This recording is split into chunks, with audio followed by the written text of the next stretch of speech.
Okay, I know out there in YouTube world, it's hard to keep your attention.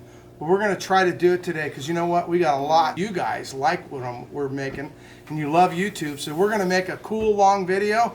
But check it out. Look, there's a lot going on. We got visitors. Look at that. Whoa! We got baby retics. We got ball python eggs. And we even got a clutch of retics. I don't think we can make it that long, but what do you guys think? Is that cool? Well, you know what I call it, living the dream. But hey, that's just my kind of idea of a dream. So let's see here. So we're gonna pull this clutch. What do we breed this to? Let me reword that. What did you breed it to? That girl actually bred 2 different males. I bred a nuclear spider that's paw set for clown, and I bred a banana spider to her. Oh man, I almost hope the banana spider gets her. I don't know why, but the bananas aren't worth as much as you would expect. But man, they're so beautiful, it's ridiculous.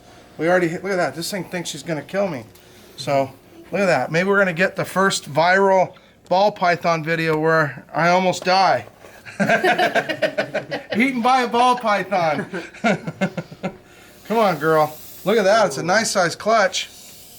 Already took 2 eggs, and there's still another ball python clutch underneath there. Wow. So we're gonna try to chain do that. Look at that, you guys.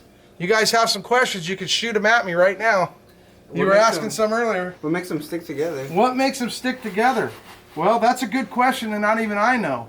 But what it is basically they're born with a layer of something that I don't know if it has a name, and that layer of clear fluid that actually helps them come out of the birthing canal. When it dries, they stick together very well. And the funny part about it is most things like that when they dry would make it airtight. But in this case, these aren't airtight eggs because they're able to breathe oxygen. Look at that, she wants to rock me. but they breathe oxygen through it. Now the cool part is why do they do that? And the part that people probably don't stop and think, if I was in this case, let's say a jackal that comes from Africa, or I was a lion and I attacked a ball python and somehow she was sitting on eggs and she was able to keep me away, or I went away, or gave up or anything. If she was fighting and these eggs were rolling around, they would all die. So at the end of the day, it's actually a safety device for the mother to be able to incubate her eggs so that her eggs don't roll around, because python eggs need to stay in one position, because if it flips over, the embryo drowns and dies. Ooh. So, oh, wow. So it's really more answers than you think. Well, JT, start figuring out how many babies we got in there. So, did I keep your guys' attention span yet? Maybe I could do it with this one. Oh, dang it. This one looks just the same, and I bet he's going to say bred it the same. No, actually, that one's just a banana spider. Oh, so this one's, I guess that one can have the nuclear spider. Hey, we got 12 eggs out of that girl. 12 eggs out of that last clutch. Were you guys able to count it? Guess how many eggs are in this one? I say 9. How many do you say? 8. Oh man, he probably already counted them. Sounded pretty positive. He wouldn't tell us. He said that quick. Okay, any more good questions? How long do they stay as an egg before they How hatch? long are they in the eggs? That's a great question. Okay, so that girl has laid 2, 4, 6, 8, 9. He was right. We got 1, 2, 3. We got 2, 4, 6, 8, 9 eggs. I said 9 eggs, and you can't count one you can't keep. Because that was an infertile one. Okay, you had a good question. What was it again? How long are they in the egg? Don't take my part. Okay, so they're in the eggs for about 56 days is the common, but it does depend. Oh, yeah, we got escapee over here. Oh, no. It does depend on the temperature. And are you guys still there? You still there? Because if you are, we still got another killer ball python clutch. So they're 84 days to hatch to 86 days. Typically 86 is really, excuse me, I can't count. 56 days, how about that? And retics can go at 86 days. 84 is common for retics. Ball python, actually the longest that I know for incubation for a snake is an African rock python. They're about 92 days or even more. And ball pythons are the shortest I know are green snakes. I think we hatched them in like 36 days. It was stupid fast. But ball pythons are 54 to 56 days. If you have the temperature cold, you know, if you've got lower temperatures, you can add a couple days of that. If hot temperatures won't cut them below 54 days. And that's when they do. But this one here is a beautiful lesser Woma. So that's gonna make some nice stuff. What do we breed it to? I bred that to a Super Inchy and a Banana Mojave. So Super Inchy, which would be killer. Those makes beautiful snakes, and a Mojave. And everything we're talking about, every gene where we bred these snakes to is what we call codominant. Codominant means that the babies that hatch will come out that way.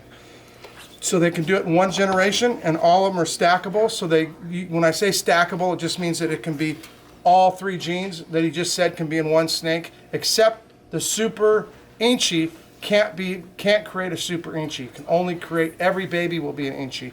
So you can't, so it's not, you can only put one layer of any given gene at one time. That's why when you breed when you want to make albinos, the only way you can get albinos when you breed up to, you have to breed it to a het or an albino, because you have to give the gene has to be given from 2 parents. Well, when it's codominant, you give all the gene at one time, it only gives it one copy to each one. So you can't make a super. You can't make a super of anything on the first generation.